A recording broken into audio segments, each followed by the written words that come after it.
bon réseau dɔ de bɛ Mali kɔnɔ yan réseau minnu b'a fɔ k'a fɔ ko Mamudu Diko wahabiya don terroriste don a don da bɔ tan bon n'i ye ko in jateminɛ n b'a fɛ maliyɛnw ka min faamu an k'an janto an ka jamana maa ɲɛnɛmaw la ani an ka jamana dɛmɛbagaw tiɲɛ kan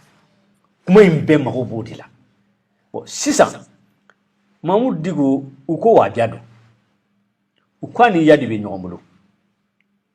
bon mɔgɔ min ye wahabiya ye ani ya de bɛ ɲɔgɔn bolo aw ye wahandanw ye aw dɛsɛra la bon n b'u ye kɔni tɛ wahabiya ye n b'u ye ni wahabiyaya man surun mais munna aw ni n b'u ye fɛnɛ ma se ka jɛ ka jamana dilan munna aw t'a ka mobili ta ka taa n b'u ye fɛ yen ani wahabiya kana jɛ ani mɔgɔ fagala kana jɛ ani janfaji kana jɛ ani terroriste kana jɛ n b'u ye fɛnɛ ye mɔgɔ fagala de ye wa n b'u ye terroriste de ye wa n b'u ye janfaji de ye wa aw ka ɲɛ ti fɛ ka da o cɛkɔrɔba in fɛnɛ kan a bɛ mɔgɔw bila k'u intoxiquer k'u bila u b'a kɔrɔfɔ u b'a nɛni u b'a buruja u fɛn kuntanw fɔ a ma k'a man ka da don jamana ko la a man ka don a man ka bɔ tan aw bɛ se ka kɛ Bamako kɔnɔ yan k'o kɛ ka kɛ réseau ye Bamako kɔnɔ yan k'aw biri mɔgɔw kan k'u jeli sama k'a min k'a ban aw tɛna Mali dɛmɛ ka bɔ dingɛ kɔnɔ aw tɛna tiɲɛ fɔ faamaw ye aw kɔni b'u nɔfɛ dɔrɔn n'a bɛ min sɔrɔ k'o dun a banna mais aw ye chef religieux jumɛn wulilen ye ani Mamudu Diko tɛ ka campagne kɛ ka wuli ka taa mun ye fɛ yen an ka ɲɛmɔgɔ de ye diinɛ ɲɛmɔgɔ de ye an k'a kɛ tan an k'a kɛ tan an k'a kɛ tan munna parce que jama bɛ mun ye kɔ olu tɛnɛ ye jamatigi wɛrɛ de ye Mali kɔnɔ k'a daminɛ Kidali fo Kaye u t'a fɛ maa si ka bɔ Mali kɔnɔ min ko la ilaha illallah muhammadu rasulullah sallallahu alaihi wa sallam ni diinɛ in dɔnni b'o la k'o de bɛna jama mara fo n'u dɛsɛra n'u kɔni ma dɛsɛ kɔni u b'i da giraji de kan o ko fasɔn fɛnɛ man ɲi dɔnnibaw ni ɲɔgɔn cɛ an bɛ yɔrɔ min na bi bi in na n'a fɔra ko jamana a bɛ dingɛ kɔnɔ jamana jigi b'aw kan a bɛɛ ye jamatigi ye Jɛnɛba ye min k'i la i b'o to yen Farima ye min k'i la i b'o to yen Alasani ye min k'i la i b'o to yen min bɛ ka da i kan i b'o to yen a bɛ fara ɲɔgɔn kan ni aw farala ɲɔgɔn kan a bɛ fɛɛrɛ kɛ jamana ka bɔ dingɛ kɔnɔ ni jamana bɔra dingɛ kɔnɔ ka na gɛrɛgɛrɛ kan n'a bɛ ɲɔgɔn kɔlɔsi a bɛ ɲɔgɔn kɔlɔsi mais jamana bɛ dingɛ kɔnɔ hali bi jigi bɛ aw minnu kan aw de bɛ ɲɔgɔn nɛni ni ɲɔgɔn buruja la et puis fɛnɛ o ɲɔgɔn ɲɛni ni o ɲɔgɔn buruja maa kelen jamana mun bɛ bɛɛ contre mɔgɔ kelen o mɔgɔ kelen ye jumɛn ye n b'u ye yɔrɔ ka jan o la Mamudu Diko ni mɔgɔ min ye n b'u ye ka parcours jateminɛ n b'u ye analyse de ye ni tijaniya bɛ Mali kɔnɔ bi n b'a fɔ u bɛɛ lajɛlen ka cɛkɔrɔba de ye ale ye ni mɔgɔ min ko k'i tɛ Mamudu Diko ko la ko wahabiya don k'a ni Arabie Saoudite de bɛ ɲɔgɔn fɛ ko sunnamɔgɔ don bon o mɔgɔ min e b'o fɔ i da la kɔlɔsi de b'i bolo i ye mori ye tijaniya bi mun ye bali ka se n b'u ye fɛ yen Mamudu Diko y'a ka nin kɛlɛ kɛ ka ban e tɛ n b'u ye yɔrɔ dɔn wa n b'u ye y'a fɔ jɔnni ye ko aw kana se ne ma yan n tɛ mɔgɔ si reçoit ni Mamudu Diko tɛ n b'u ye y'o fɔ jɔn ye jamana kunkanko kuma aw b'a dɔn a gundo n'a bange nɔgɔ aw tɛ se ka wuli aw fana ka taa aw ta ɲɛfɔ wa mais ni min sera a ma o sera a ma ni min o ye tiɲɛ de ye donc a b'a fɛ ka tiɲɛ de dɛmɛ a n'o tigi de bɛ baara kɛ ɲɔgɔn fɛ dɛ bon mɔgɔ dɔw ye Mamudu Diko ka misiri bila ko parce que k'a ni Nbuye bɛ ɲɔgɔn fɛ tɔɔrɔ si tɛ yen cɛ ma min sɔrɔ o la mais kabako ye min ye minnu ye tijaniya ni kadiriyaw ye n'u ye kɔlɔsitigiw ye olu fana ka Nbuye kɛlɛ tugun bon i bɛna ye o yɔrɔ de la k'a fɔ ko ala ko tɛ quoi donc Mamudu Diko n'i y'a ka parcours jateminɛ ale ma kuma fila fɔ ne b'a suivi kosɛbɛ kabi ATT kabi Alpha fo ka n'a bila bi la kuma kelen o kuma kelen ye jumɛn ye toujours ni hakilila dɔ nana min bɛ jamana min bɛ diinɛ tiɲɛ min bɛ jamana danbe tiɲɛ min bɛ jamana segin a kɔ a bɛ wuli k'i jɔ k'o ko kɛlɛ kɛ fo ka t'o se a dan na a ye kɛlɛ fɛn fɛn kɛ Mali kɔnɔ o kɛlɛ bɛɛ lajɛlen na il était légitime bɛɛ b'o mɔgɔ min b'a fɛ mɔgɔ min t'a fɛ bɛɛ b'a dɔn k'o kɛlɛ kun ka kan a ye kɛlɛ minnu kɛ bon a y'o kɛlɛ minnu kɛ n'a kun ka kan karamɔgɔ tɔw bɛ min mun b'a lagosi u kun bɛ min n'o kɔni ni wahabiya ye tiɲɛ fɔ wahabiya ka tiɲɛ tɛ se ka minɛ ka baara kɛ ka wahabiya to yen ninnu bɛna kɛ sababu ye fo ka se di wahabiyaw ma jamana kɔnɔ parce que adamaden n'i b'a kɛlɛ hakɛ bɛ ko bɛɛ la u bɛ baara min kɛ u bɛ kalan min kɛ u bɛ wari min di sabali min b'u la courage min b'u la aw yɛrɛ k'o ɲɔgɔn ta ka jama ɲini ka jamana mara ka président sigi aw bɛ taa tugu mɔgɔ dɔ ko cogo di kɛlɛ ko parce que jama b'a ko a ko mɔgɔw ka bɔ a ko mɔgɔw ka don a ta tɛ mɔgɔw ye a tɛ mɔgɔw sara wali du tɛ foyi tɛ aw yɛrɛ fana ka mɔgɔw wele kɛ a ye mɔgɔw wele mais n'a sɔrɔla ko kodɔn de bɛ ninnu na diinɛ de bɛ dɛmɛ ta taabolo bɛ défend nin cogo in de la an b'a fɛ mɔgɔw ka min faamu toujours Mamudu Diko ye ATT kɛlɛ daminɛ fo ka n'a bila IBK kɛlɛ la Mamudu Diko bɛ kuma kelen de kan a ma yɛlɛma ni mɔgɔ min fana b'a faamu kab'a ye ko in daminɛ fo ka n'a bila bi la ka sigi au conseil la fo ka taa bɔ au conseil la Mamudu Diko ma deli ka taabolo lagosi ko mɔgɔ y'a ye publiquement Mamudu Diko ma deli k'a fɔ taabolo dɔw ma k'olu ye kafiriw ye mo façon nanama ikumbe to ko babulu bon ni mbebe ka daka Mamadou Dicko ma deli ka bɔ dongili k'a fɔ ko a ye nini a ye tɔɔrɔ tuma bɛɛ a b'a fɔ ko ala ka hakili ɲuman di ne nɛnibagaw ma minnu ye nɛni nafalen don u ma minnu bɛna nɛni ɲafalen don olu ma ni aw ye hɔrɔn ye n'a bɛ miiri n'a bɛ kodɔn i si tɛmɛna san 50 kan muso b'i bolo den b'i bolo e ɲɔgɔnna cɛkɔrɔba dɔ e de bɛ kutuba yɛlɛ o kan ka kutuba jigin o kan a ma fin k'i la a ma jɛ k'i la a ma fin kɛ jamana a ma jɛ kɛ jamana na bon ni ne sɔrɔ jamana ko de don Mamadou Dicko a ko k'a ye ATT kɛlɛ ka ATT bi a ye IBK sigi ATT kɔfɛ a tilara ka IBK kɛlɛ ka IBK bi surasiw nana fanga na o surasiw kelenw ani olu fana bɛ ɲɔgɔn bolo mɔgɔ mɔgɔ n'a jɛra a b'o janfa mais le monsieur il est très fort très fort mɔgɔ kelen ni jamana in kɔnɔ san 30 san kelen tile 300 ni tile 60 ni tile 5 ale de bɛ kan ka mɔgɔw janfa ale de bɛ kan ka président sigi ale de bɛ kan ka président wuli ale de bɛ ministre sigi ale de bɛ ministre wele jama b'ale de nɔfɛ n'ale ko min o de bɛ kɛ oh ne hakili la a tɛ fɛɛrɛ kɛ o cɛ in na ne ma dara n'a bɛ se o la bilen dɛ ni ɲɔgɔnna pouvoir bɛ mɔgɔ min bolo jamana kuturu mɔgɔ ba million a kelen de bɛ k'o manipuler cogo min ka d'a ye aw ma s'a la ni fɛɛrɛ si ye fo ka kutuba yɛlɛ a kan a t'a lajɛ a ka Mamadou ko in ɲɛɲini a ka ɲɛ wɛrɛ ɲini la n'o tɛ ne ma dara ni ma ɲɛ dɛ dɔw yɛrɛ ko a kumali min kɛra k'a ko k'a bɛ bɔ ko ka ma dɔ rassemblement dɔ kɛ manifeste ko san wolenkɔrɔ kɔfɛ ko Ngominda kun tɛ bon a tigi ma nkalon tigɛ mais ale bɛ quartier min na san kun wele don yen n'o tɛ jiba de tun bɛ ka na Badalabugu fan fɛ fo ka mɔgɔw ka duloki ɲigin bon san yɛrɛ kɛlen don ka fini min kɛ sen n'a y'o nali kɛ hali bɛlɛ bɛ falen Mali la bon ni ko san wele don i ma nkalon tigɛ i bɛ quartier min na san wolela yen san bɛ na tuma dɔw ba kɔfɛ ka sɔrɔ a ma se ba ɲɛfɛla ma tuma dɔw san bɛ na Lafiyabugu ka sɔrɔ a ma se Falajɛ bon ale tun bɛ yɔrɔ min na san kun wolo de mais a tun bɛ ka na Badalabugu bon n'i ye ɲininkali kɛ i bɛ taa sɔrɔ ji woyolen bɛ fan bɛɛ fɛ wa a bɛ ka fini min fana kɛ sen kan na ɲinan samiya yɛrɛ bɛ ja dɛ bɛlɛ bɛ falen an bɛ fɛ ka min fɔ mɔgɔw ye hadamaden tɛ kɛlɛ ta hadamaden tɛ juguya ta i mana mɔgɔ juguya nin cogo in na jamana kɔnɔ e den dɔ bɛ se ka bɔ a den dɔ nɔfɛ furu la e den dɔ n'a bɛ se ka ɲɔgɔn kunbɛn service kelen na e den dɔ n'a bɛ se ka ɲɔgɔn kunbɛn jamana wɛrɛ la e tɛnɛmuso den dɔ bɛ se ka kɛ a ye Mali bɛɛ ye balimama de ye ni adamaden buruja siɲɛ kelen siɲɛ fila a tɔ tɛ sa mais i t'a to yen diɲɛ don o don maa kelen nin ye baara ye dɛ c'est à dire nin de ye ne da Mamadou Dicko la nin de ye ne da la k'a fɔ ko kamalenkɔrɔ dafali n'i y'a mɛn ko cɛ cɛbakɔrɔ dɛ Mamadou Dicko de don c'est à dire adamaden mana kɛɲɛ i la ka kɛɲɛ i la jamana bɛɛ ka fara ɲɔgɔn kan ka kɛɲɛ i la ko kuma t'u da kɔnɔ bilen hali u t'a dɔn u bɛ min fɔ bilen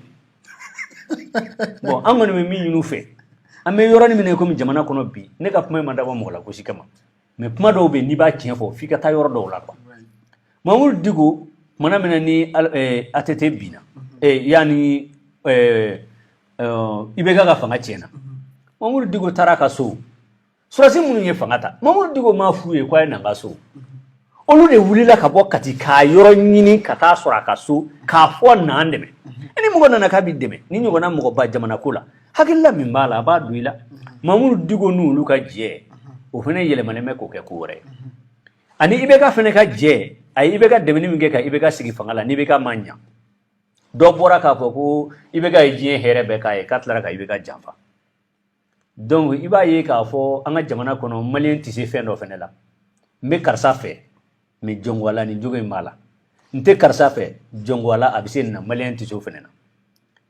hali ni IBK ye miliyari 1 ni Mamadou Dicko ma diɲɛ don o don mais ni jamana taabolo man ɲi Mamadou Dicko yɛrɛ nana jɔ ka n'a fɔ diɲɛ bɛɛ ɲɛna ni n man kɛnɛ a bɛ n furakɛ ni n ko wari a b'a jan ni fɛn fɛn ɲini a fɛ a b'a jan mais jɔngo ala a tɛ se ka jamana mara aw ko Mamadou Dicko bɛ ka intérêt personnel ɲini IBK n'a ka jama taara a ka so ka t'u yɛrɛ kalifa a la k'u yɛrɛ d'a ma k'a fɔ a ye da ni da n'i ko min i mago bɛ mun na Goodluck Jonathan nana Mali la CEDEAO ɲɛmɔgɔ nana Mali la Mamadou Dicko ka so kɛra komi palais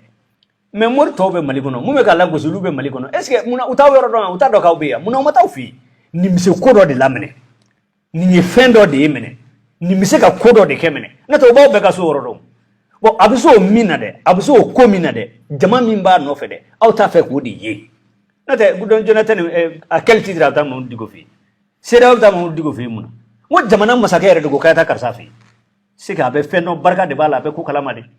olu fɛn fɛn taara fɛ yen fɛn bɛɛ da yira la sanu ni wariw diɲɛ fɛn bɛɛ akwa bada kamalen ya tise ka jamana de mara ne yɛrɛ personnellement ibeka ni ninga ne b'a fɔ mɔgɔ jugu tɛ k'a fɔ jamana kanu kun t'a la jamana kanu kun b'a la a kun b'a fɛ ka jamana dɛmɛ fɛnɛ mais a dɛsɛra de ko dɛsɛli in de kana fɔ mɛnɛ diɲɛ don o don jamana kan ka halaki ka taa fɛ fɛrɛ bɛɛ kɛra pour que a k'a jigin bon o de ye janfa ye tumana min na ni ibeka bɛ kan ka wari di Mamuru Diko ma k'a dɛmɛ ni Mamuru Diko ko a tɛ se ka jamana mara olu fɛ a ye ibeka janfa donc mɔgɔ min bɛ seli a bɛ sun silamɛ don kodɔnna don a ye kitabu kalan ka kuranɛ dɔn o k'a fɔ a dajɛ la ko ni mɔgɔ bɛ ka ɲa i ma n'a ye kokolon kɛ ka sɔrɔ a bɛ ka ɲa i ma k'i kana ka kokolon fɔ ko n'o tɛ k'i ye fitiri wale hadisa jumɛn bɛ Alakira ka hadisaw la min y'o fɔ kuranɛ nasi jumɛn y'a fɔ kuranɛ haya jumɛn y'a fɔ ko ni mɔgɔ ye hɛrɛ k'i ye n'a ye kokolon kɛ k'i kana fɔ kuranɛ haya jumɛn y'a fɔ ko ni zo ye suyɛni kɛ kana wari d'i ma ko ni polisiw y'a ɲini k'i kana yɔrɔ yira hadisa jumɛn y'a fɔ bon a bɛ kuma k'aw yɛrɛ sɔsɔ ka Alakira dɔgɔya ka sɔrɔ a t'a kalama mɔgɔ bɛ se k'a f'i da la cogo di ko karisa ye karisa bonya ka hɛrɛ k'a ye a y'a janfa mais mun ye janfa ye a tɛ se min na a y'o fɔ donc o fɔli de ye janfa ye wara k'a fɔ ko hali Nbuye k'a ye mɔgɔ bɛɛ janfa k'a ye Nbuye fɛnɛ janfa bon adamaden ni mɔgɔw bɛ kuma i b'a lajɛ kosɛbɛ min m'a fɔ k'a fɔ k'a ye Nbuye janfa bon ne t'u ni ɲɔgɔn cɛ bɛɛ dɔn parce que adamaden baji dunba de mɔgɔ si t'a dan dɔ fɔ Ala mais adamaden i bɛ ko min ye ani i bɛ ko min faamu i b'a dɔn k'a fɔ min ye nin fɔ a ma miiri k'a fɔ wa min ye nin fɔ a yɛrɛ m'a fɔ n'a yɛrɛ dusukun n'a nɛn a y'a fɔ ni wali dusukun ni wali nɛn de ye hal'a fɔtɔ i b'a dɔn ko nin maɲi ma bɔ ale yɔrɔ wa foyi tɛ Mamuru Diko ni Nbuye cɛ ni hɛrɛ tɛ foyi tɛna b'u fɛnɛ cɛ ni hɛrɛ tɛ et puis Nbuye ye mɔgɔ ye cɛkɔrɔba min don a bɛ ko kalama Nbuye tɛna sigi hali n'a ni Mamuru Diko fɔra ɲɔgɔn kɔ Nbuye tɛ sɔn mɔgɔw k'o dɔn ale la Nbuye tɛna sigi k'o fɔ Nbuye b'a yɛrɛ kalama mɔgɔ b'a yɛrɛ bonya i b'a dɔn mais mɔgɔ minnu bɛ fɛ k'u fɔ ɲɔgɔn kɔ n'u da ye o mɔgɔ kelenw de banna Nbuye la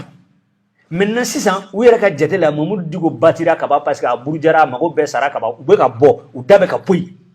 bon u da bɛ ka poyi u bɛ ka n'a fɔ sisan k'u bɛ Nbuye tanu Nbuye b'a dɔn aw tɛ ale fɛ o bi Nbuye bila yan aw m'a tanu ko bɛɛ kɛra aw nɔfɛ k'a ka fara ko a ma sɔn bi de a bɛna tanu parce que an ɲɛ b'a la k'a fɔra ko furukunin dɔ b'a ni Mamuru Diko cɛ mais o bɛna bange aw ye don nataw la k'a fɔ ko foyi tɛ yen n balima silamɛw min kan ka faamu Maliko la an ka jɔyɔrɔ ɲini ni ta ɲini bɔ a la min bɛ se min na o ka fɔ quoi Mamuru Diko tiɲɛ yɛrɛ la a bɛ se ka ko dɔ kɛ bon kɔsa in na a fɔra ko Mamuru Diko ko k'a bɛ mɔgɔw fara ɲɔgɔn kan ko dɔ kɛra nasa ko mɔgɔ kelen i ye ATT kɛlɛ k'u ka fanga bin i bɛ ka sigi i ko k'an ka voter an voter i y'u ka fanga bin i ye Bugoyi kɛlɛ i y'u ka fanga bin i nana ni Bubu ye i ko k'o man ɲi dɔ kɛra nasa bon mɔgɔ kelen min bɛ se ka nin bɛɛ kɛ kɔsa in na n'a fɔ ko maliyɛn bɛɛ kan ka fara ɲɔgɔn kan k'an bɛ yɔrɔ min na bi jamana kɔnɔ ko jamana bɛ dingɛ kɔnɔ ko a sera sa an ka fara ɲɔgɔn kan ka hakili kɛ kelen ye ka jamana bɔ dingɛ kɔnɔ o kuma bɔra da kɔnɔ parti sagana fa bɛɛ kɛra sɔni makɔrɔni ye ko Mamuru Diko ko k'a bɛ bɔ tugun mais Mamuru Diko ko k'a bɛ bɔ Mamuru Diko ye maliyɛn den halala de ye a tɛ wari di mɔgɔw ma k'u ka bɔ a tɛ sanu di mɔgɔw ma k'u ka bɔ Ala tɔgɔ t'a bolo a bɛ mɔgɔw wele ni min ye a bɛ fɛn dɔ de fɔ n'i ko mɔgɔ ma k'a ye bɔ n'i ma mɔgɔ ye i tɛn'i yɛrɛ ye wa n'a bɔra boulevard la n'a ma mɔgɔ ye a tɛna yɛrɛ ye aw cɛsiri kun o la mɔgɔw kana bɔ mɔgɔ aw yɛrɛ k'a fɔ mɔgɔw ye ko mɔgɔw ka bɔ aw yɛrɛ ka wuli k'aw jɔ aw leader dama ye fara ɲɔgɔn kan k'aw cɛsiri komi ale y'a cɛsiri cogo min ni min ka jama cayara o ta bɛ kɛ Mali ye a ka fara cɛla dɔɔni ne ko ko mɔgɔw ka bɔ a m'a fɔ k'e ka bɔ e ka to i ka so sa i tɔgɔ ma fɔ mais ne yɛrɛ de mago bɛ mɔgɔw ka bɔ i fana k'a fɔ i ta alimami bɛ ba ka minibari la jumadon n'i bɛ se ka min wele o wele Mamuru Diko juguya fɛ an y'a ye misiri dɔw bɛ yen mɔgɔw y'u to seli la a kɔnɔ alimami ye kutuba minɛ dɔrɔn ka wuli ka bɔ bon n'o y'a sɔrɔ politiki kɔni ma ɲi Mamuru Diko kabi Ala y'a da a ma deli k'a jɔ minibari k'a ka misiri kɔnɔ ko mɔgɔw wulila ka bɔ mais alimami sɔrɔla Bamako yan a bɛ kutuba 12 la misiri kɔnɔ mɔgɔw wulila ka bɔ o kɔrɔ de ye ka bɔ c'est à dire a tɔ tora o ka bɔrɔ jalimami na ye bon nin bɛɛ bɛ ka kɛ mɔgɔ dɔ de juguya nɔfɛ Ala ko tɛ kira ko tɛ nin kun ye mun ye e ko k'i bɛ tiɲɛ kan n'i bɛ tiɲɛ kan e yɛrɛ ni Ala cɛ i bɛ tiɲɛ kan e ka tiɲɛ kan ka lafasa cogo min i ka tiɲɛ kan ka baara cogo min stratégie foyi de tɛ e bolo fo ka mɔgɔ dɔ de ta de personne k'o tigi haramiya ka tile ka kutuba yɛlɛ ka kutuba jigin o kan ne hakili la ni tiɲɛ b'i bolo i ka tiɲɛ baara sa tɛmɛlen kɔ Ala ka hakili ɲuman d'a ma a y'a ye kɔsa in na fana maa dɔ bɔra a ye ko ale bɛ k'a ye Cheick kalanden an y'a ye video kɛ u y'a bila bɔlɔlɔw kan k'ale Cheikhna kalanden a ye Imam Mamudu Diko dɔgɔya yalima hakilina jumɛn b'i la o ko la. Bon an bɛ Ala de deli Ala ka hakili ɲuman d'a tigi ma. Bon mɔgɔ bɛ kuma mɔgɔ kan o tɛ baasi ye jamana kɔnɔ hadamaden o hadamaden fo kuma ka k'i kan mais ni mɔgɔ bɛ ka kuma mɔgɔ kan ni ŋaniya juguya ye o fɔcogo i b'o dɔn quoi ani mɔgɔ bɛ ka kuma karisa kan a ye ko dɔ de kɛ o ma diya ne ye i b'o faamu ani mɔgɔ bɛ ka kuma mɔgɔ kan tiɲɛ yɛrɛ yɛrɛ la a ko man di n ye de i b'o faamu ani mɔgɔ bɛ ka kuma mɔgɔ kan a fililen don ka bɔ fili la i b'o faamu bon n'i bɛ ko dɔn ni mɔgɔ ye kuma daminɛ dɔrɔn i b'a dɔn a ka cible ye min ye quoi bon dɔw bɛ kuma olu ka jate la imam ye ko dɔ de kɛ min man ɲi u b'a fɔ k'u b'o fɔ u bɛ dimi o kuma fɔcogo bɛ yen dɔw fana ka jate la a fililen don an b'a la raisonner o fɔcogo bɛ yen mais dɔw ta tɛ nin si ye i bɛ ka binna an da bɔra tulu la i b'a jateminɛ mɔgɔ fɛn o fɛn b'a buruja k'a daminɛ mɔgɔ kalannen kana kunfin i b'a mɔgɔ jateminɛ kosɛbɛ a si tɛ baara la u bɛɛ tun bɛ fɛn sɔrɔ i bɛ ka tile la maintenant Mamudu Diko ye bitigi ninnu datugu o bitigi ninnu datugulen kɛlɛ de bɛ sen na bitigiw de datugura o problème de ye nin ye n'o tɛ aw yɛrɛ a mɔgɔ fɛn fɛn b'a fɔ hali a jugu bɛɛ ko k'a bɛ se ko la a bɛ se ko la o dalilu ye jumɛn ye k'a ye IBK kɛlɛ Amatuma ni kɛlɛ a y'o dɛmɛ ka tila k'o kɛlɛ k'a ye IBK sigi a y'o dɛmɛ k'o sigi ka tila k'o kɛlɛ k'a ye Bobo kɛlɛ ko k'o bɔ fanga na k'a ye Bubu kɛlɛ ko k'o bɔ fanga na en fin de compte k'a IBK bɔ fanga na i m'a dɔn k'a fɔrilen don mɔgɔ min bɛ se ka nin bɛɛ kɛ n'o tigilamɔgɔ nana laban ko sisan kɔni n y'a ka kuma bɛɛ faamu ni ye wagati min kɛ n sigilen don fɛn fɛn fɔra ma n y'a bɛɛ faamu sisan an ka yafa ɲɔgɔn ma an k'a dilan ne hakili la o tigi fana bɛ se k'o mɔgɔ ni min mago bɛ dilanni na a y'a to a ka dilan n'a y'a dilan a bɛ min ɲɔgɔn kan o la dɛ ka aw janfa a fana b'a janfa mais n'a ka kegun n'a ta ye maliko ye dɛ a ye fara a kan fɔlɔ a ka dilan n'a bɔra dingɛ kɔnɔ mankan in bɛɛ banna a fana b'a janfa ale kelen bɛ se ka mɔgɔw janfa cogo di san 30 don o don ale kelen de bɛ mɔgɔ janfa mɔgɔ si t'ale janfa ale de bɛ se mɔgɔw la mɔgɔ si tɛ se ale la ale de bɛ président sigi mɔgɔ si tɛ se k'o bali mais o tuma n'o don a t'aw farati Mamudu Diko la mɔgɔ mɔgɔ ni b'a kan ni min farati a la i laban bɛ tɔɔrɔ dɛ a bɛ nin ka kɛ jagoya ye sa o ko n'a y'o daminɛ a b'o si sɔrɔ a t'a to yen a k'a ka dawa kɛ a ka dawa kɛcogo la min kumana kan k'a fɔ ko ani Nbu ye mandi k'a ye Nbu ye janfa a tigi ma sɔn ka janfa in cogoya fɔ k'a fɔ ko a b'a détaillé ko Mamudu Diko ye Nbu ye janfa Nbu ye y'a bila nin na Nbu ye nin k'a ye Nbu ye y'a kɛ tan non i tɛ se ka dɔ wɛrɛ fɔ a y'a janfa kɔ i tɛ se ka foyi fɔ a y'a janfa kɔ mais o kuma ninnu bɔyɔrɔ o dɔnnen don mɔgɔ dɔ bɛ kuma i b'a dɔn k'a fɔ ko a tɛ ninnu ni ɲɔgɔn cɛ dɔn mais lakali dɔ de kɛra o lakali a bɛ kuma n'o tigi nɛn n'o dusukun de ye o bɛ faamu an b'a la deli Ala ka hakili ɲuman d'u ma karamɔgɔ bɛ Mali kɔnɔ ni alimami Mali kɔnɔ ne kɔni bɛ se ka weleda min fɔ n yɛrɛ ka hakilila la an ka ɲɔgɔn minɛ an ka bɛn ko la min b'an ni ɲɔgɔn cɛ min kɛra ka tɛmɛ an ka olu to yen